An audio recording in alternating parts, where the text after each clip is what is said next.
Graça e paz a todos os que estão presentes e aqueles que irão assistir essa ministração pelas redes sociais. Hoje é Páscoa. Feliz Páscoa a todos, mais uma vez, né? E hoje, após o culto, nós estaremos reunidos em família. Eu espero que todos possam ter esse privilégio também. Eu peço a Deus que aqueles que não estão dando valor à família, reunião em família, que o Senhor venha renovar, que o Senhor venha acrescentar na alma de cada um o valor de estar em família.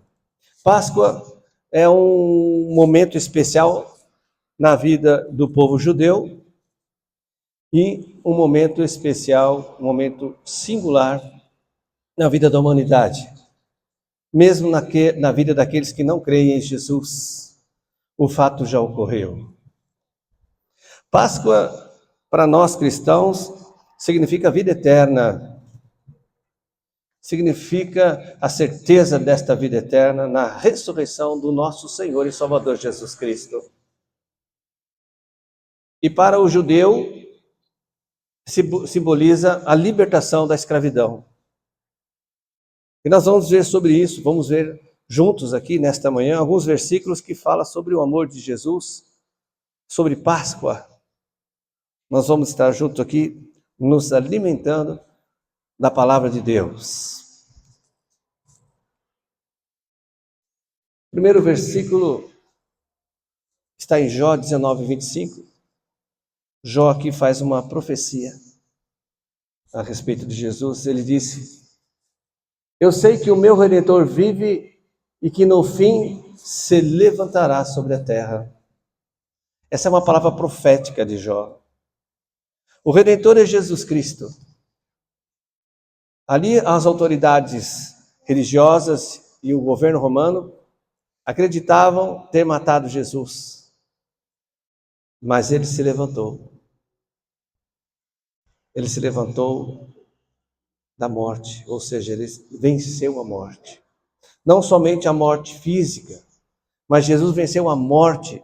A Bíblia, quando fala que Jesus se sacrificou pela humanidade, mesmo a humanidade estando morta nos seus pecados, essa morte significa separação de Deus por causa do pecado. Então a humanidade, depois de Adão e Eva, toda a humanidade nasceu e nasce separada do seu Criador.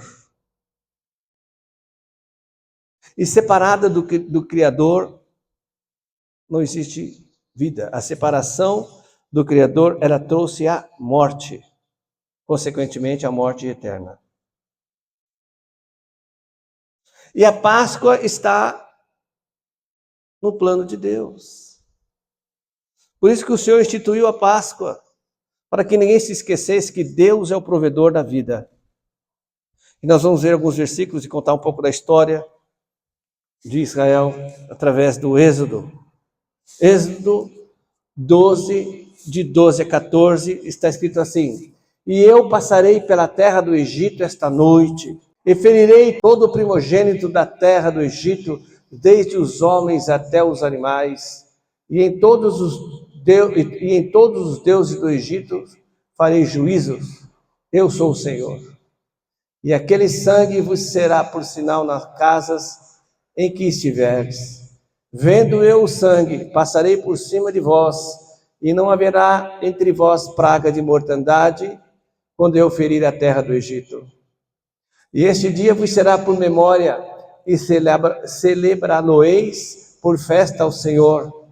Nas vossas gerações o celebrareis por estatuto perpétuo. Muito bem, aqui o povo de Deus, o povo hebreu, estava sendo aprisionado no Egito já há 400 anos. Deus então levantou um homem, Moisés, para libertar o seu povo. Assim Deus levantou-se do seu trono, se despiu da sua glória e desceu à terra para libertar o seu povo. Seu porque foi ele que criou. Foi Ele que deu a vida. Então a humanidade pertence a Deus. Mas a humanidade se rebelou contra Deus. Moisés, então, foi ao faraó e pediu para o povo ser liberto. O Egito, na figura do faraó, não quis libertar o povo de Deus. O mundo e seus valores, como foi pregado aqui, não quer libertar nenhum ser humano. Pelo contrário, o mundo alimenta a humanidade com valores que são passageiros.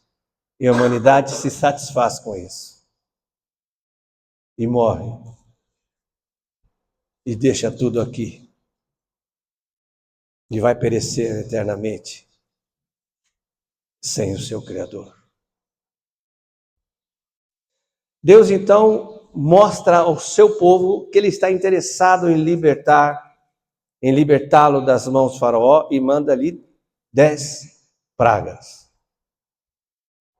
Muitos pensam que Deus mandou 10 pragas para comover o coração de faraó. Mas a Bíblia nos ensina que Ele mandou as 10 pragas para mostrar para o povo que Deus estava interessado em libertá-los. Jesus veio à terra e mostrou a todos aqueles que o viram que Ele estava interessado em libertá-los, em dar paz, em aliviá-los do peso da morte.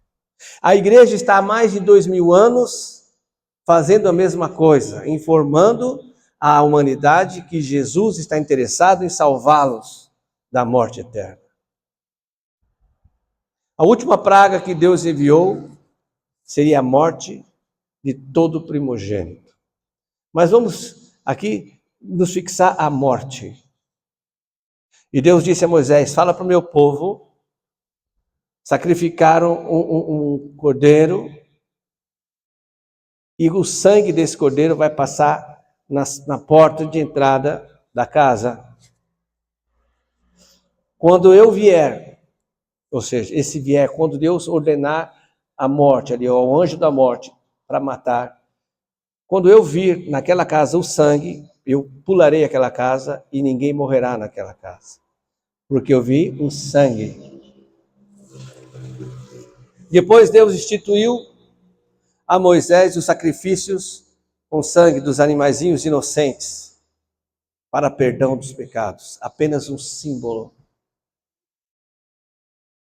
Porque o Cordeiro de Deus viria num dia determinado por Ele e derramaria seu sangue na cruz para perdão dos pecados.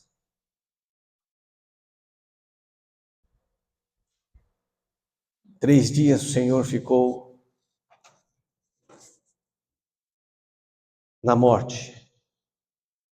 Mas como Jesus disse para os seus discípulos, o meu Pai trabalha até agora e eu também trabalho. Nesses 3 dias, Jesus não ficou sem fazer nada. Nós acreditamos que Jesus pregou aquelas almas que estavam em cativo lá no céu. E fazendo aqui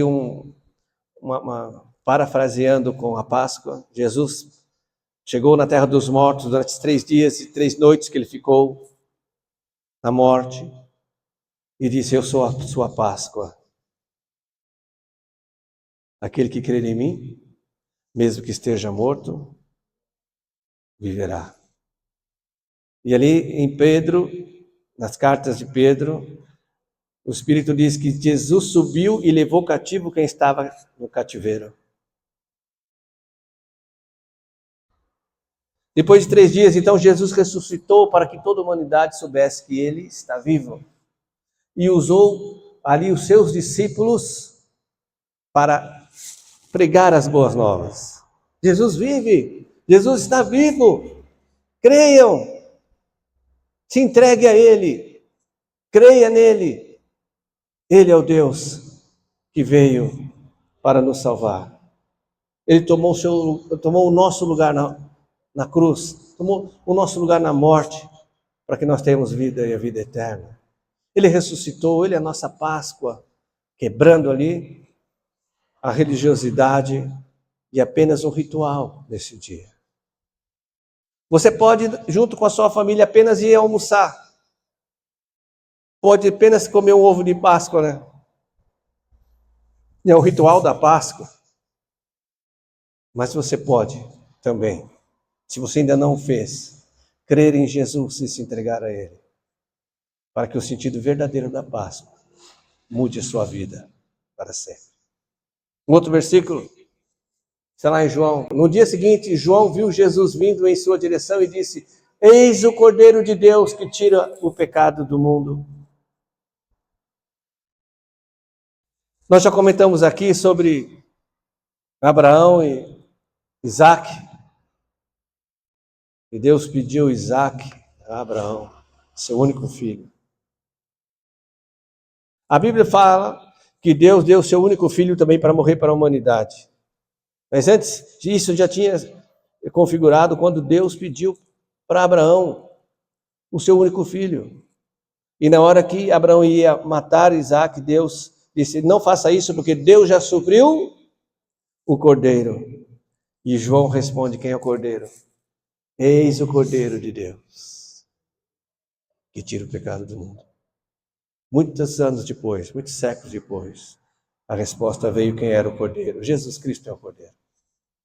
Jesus Cristo foi imolado, foi sacrificado, para que nós tivéssemos nossa dívida com Deus perdoada, consequentemente religado novamente com Deus. Amém? Jesus é a nossa Páscoa. Outro versículo está em Efésios. Eu gosto muito do livro de Efésios, porque lá em Efésios, que Deus disse à humanidade: a salvação é pela graça e não vem de vós. Demais, não? Porque vem concordar com tudo que foi falado aqui. A salvação, uma vez que você creu em Jesus, entregou-se a Ele, ninguém pode tirar a salvação de você. Porque é pela fé. Né? Então está escrito assim lá no capítulo 2, de 4 a 7. Todavia, Deus, que é rico em misericórdia, pelo grande amor com que nos amou, deu-nos vida com Cristo, quando ainda estávamos mortos em transgressões. Já expliquei o que é mortos, separado de Deus. Pela graça vocês são salvos. Deus nos ressuscitou com Cristo e com Ele nos fez assentar nas regiões celestiais em Cristo Jesus, para mostrar nas eras que hão de vir a incomparável riqueza de sua graça, demonstrada em sua bondade para conosco em Jesus Cristo. É tão tremendo, tão maravilhoso a ressurreição de Cristo, que o próprio Deus, através do Espírito Santo e seus apóstolos, ele nos diz o quê? Que nós já ressuscitamos com Cristo. Não vamos ressuscitar, nós já ressuscitamos. Por isso que ninguém tira a nossa salvação. A nossa Páscoa já é real. Não vai acontecer. Não é demais saber isso? O diabo pode mentir para você. O diabo pode tentar te colocar medo em você. Mas a hora que você lembra que Jesus morreu no teu lugar, e ele diz para você: mesmo que você morra, viverá. Não tem medo que perdure. Aleluia. E também Romanos 5, 6, 11. Romanos é um livro de agrado, né, Gabriel? É um livro que agrada a gente, né? Que acalenta, preparando para as broncas de Coríntios. Está escrito assim: de fato, no devido tempo, quando ainda éramos fracos, Cristo morreu pelos ímpios. Dificilmente haverá alguém que morra por um justo. Embora pelo homem bom, talvez alguém tenha coragem de morrer. Mas Deus demonstra o seu amor por nós. Cristo morreu em nosso favor quando ainda éramos pecadores. Agora, como agora fomos justificados por seu sangue, muito mais ainda por meio dele, seremos salvos da ira de Deus. Se quando éramos inimigos de Deus, fomos reconciliados com ele mediante a morte de seu filho, quanto mais agora, tendo sido reconciliados, seremos salvos por sua vida. Não apenas isso, mas também nos gloriamos em Deus, por meio do nosso Senhor Jesus Cristo, mediante quem recebemos agora a reconciliação. Note que o Senhor sempre fala no presente, já conquistamos, ou no passado, né? Isso já foi estabelecido, a nossa salvação, a nossa justificação já foi dada para todo aquele que está em Cristo. Por isso que o universo luta para que você não conheça a Cristo. Aí se você conhece a Cristo, Ele te apresenta outras figuras para que você divida a glória de Cristo com essas outras figuras. E dão aparência de santificação, de santidade nesses pensamentos. E Deus diz que não divide a sua glória. Deus, ou seja, o Pai, o Filho e o Espírito Santo, o único Deus. Deus diz que abomina a adoração a qualquer outro ser que esteja no céu ou debaixo do céu, ou aqui na terra. Seja homem, animais, árvore, pedra, sol, estrela, planeta. Quem adora esse tipo de coisa está fazendo uma coisa abominável ao Criador. Porque não foi Ele que deu, não foram esses falsos ídolos, falsos deuses que morreu por você, que morreu por mim. Foi o Deus verdadeiro que se fez homem e morreu a minha morte, para que eu possa viver a vida que só Ele tem. Jesus é a nossa Páscoa. João 6, 53 e 58. Jesus lhes disse: eu digo a verdade, se vocês não comerem a carne do Filho do Homem e não beberem o seu sangue, não terão vida em si mesmo. Todo aquele que come a minha carne e bebe o meu sangue tem a vida eterna. Eu o ressuscitarei no último dia, pois a minha carne é verdadeira comida e meu sangue é verdadeira bebida. Todo aquele que come a minha carne e bebe meu sangue permanece em mim e eu nele. Da mesma forma como que o Pai que vive me enviou e eu vivo por causa do Pai, assim aquele que se alimenta de mim viverá por minha causa. Este é o pão que desceu dos céus. Os antepassados de vocês comeram maná e morreram, mas aquele que se alimenta deste pão viverá para sempre. Aquele que vive pela lei, aquele que acredita que por seus atos de justiça, pela sua bondade, pela sua honestidade, alcançará a entrada no céu, morrerá. Mas aquele que creu no sacrifício de Cristo para si, se entregou a Jesus, recebendo Jesus como seu único e suficiente Senhor e Salvador. Isso é comer da carne e beber do sangue de Jesus. Porque quando Jesus fala comer da carne, é para aquele que acredita que Jesus entregou o seu corpo na cruz do Calvário. Por que entregou? Jesus não foi preso, não foi lá forçado e foi crucificado. Ele revela isso para Pôncio Pilatos. Jesus disse para Pôncio Pilatos: se eu quisesse, eu pediria a meu Pai agora, e Ele enviaria uma legião de anjos e me tiraria daqui. Mas para esta hora eu vim. Então Jesus se entregou. E beber do sangue é crer que o sangue de Jesus foi derramado para nos comprar e nos tornar filhos de Deus. Jesus disse aqui que no último dia Ele vai ressuscitar aqueles que estão em Cristo. O último dia para o cristão é diferente do último dia para aquele que não é. O último dia aqui, referente para o cristão, é o dia do arrebatamento da igreja. E o último dia para aqueles que não se entregaram a Jesus é o dia do juízo. Ressurreição significa para o ser humano um novo corpo. E todos vão ter um novo corpo. Uns antes, que é a igreja, e outros depois, que são aqueles que não quiseram, que rejeitaram, que negaram Jesus. O tempo é hoje. O tempo é hoje. A Páscoa é hoje. Não espere a Páscoa do ano que vem para você crer em Jesus. Hoje, agora, você que vai ver esse vídeo. É hoje, o dia que você escutar, é hoje o dia que você pode comer da carne de Jesus e beber do sangue dele. Ou seja, crer que Jesus se entregou por você e derramou seu sangue por você, pela humanidade. Se entregue a ele. Passe agora a viver a verdadeira Páscoa, a ressurreição de Cristo na sua vida, porque aí vai se cumprir aquele versículo que Jesus disse ali para a irmã de Lázaro: aquele que crê em mim, mesmo que morra, viverá. Feliz Páscoa. Deus abençoe essa palavra na tua alma, ela encontre um lugar ali e dê frutos, para que você também seja um pregador das boas novas. Em nome de Jesus. Amém.